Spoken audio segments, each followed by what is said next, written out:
এইখানে দ্বন্দ্বটা সৃষ্টি করে, এটা একটা ট্যাকটিস। তার মানে কি মুক্তিযোদ্ধার সন্তান নাতিপুতিরা কেউ মেধাবী না, যত রাজাকারের বাচ্চারা নাতিপুতি হলো মেধাবী, তাই না? তাহলে আমি কে, তুমি কে? আদৌ কি প্রয়োজন ছিল এমন স্বাধীনতার, যেখানে পরাধীনের মতো মেনে নিতে হচ্ছে শোষকদের সকল অত্যাচার? শিক্ষিত ছেলেটাও বেকার, চাকরি চাইতে গেলে হয়ে গেল রাজাকার। জাগো বাঙালি জাগো, অত্যাচার সহ্য করে কাপুরুষের মতো বাঁচার চেয়ে 1 ঘন্টা সিংহের মতো বাঁচা উত্তম।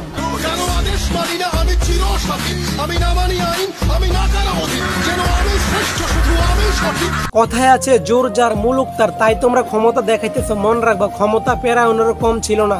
যে কিনা নিজের খোদা দাবি করছিল, তারও একদিন পতন হয়েছিল।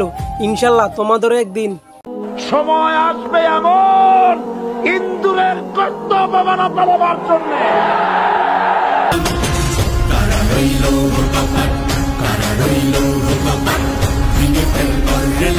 এই সোনার বাংলা কোনো দিক দিয়ে এগিয়ে থাকুক আর না থাকুক, তবে এক দিক দিয়ে সবার উপরে আছে, সেটা হচ্ছে দুর্নীতি দিয়া।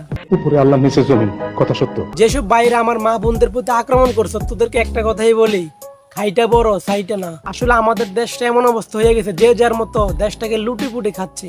উপরে আল্লাহ নিচে জমিন, কথা সত্য। সবাই ভিডিওটি শেয়ার করে দেন। আর একটাই কথাই বলি, দুর্নীতি মুক্ত বাংলাদেশ চাই।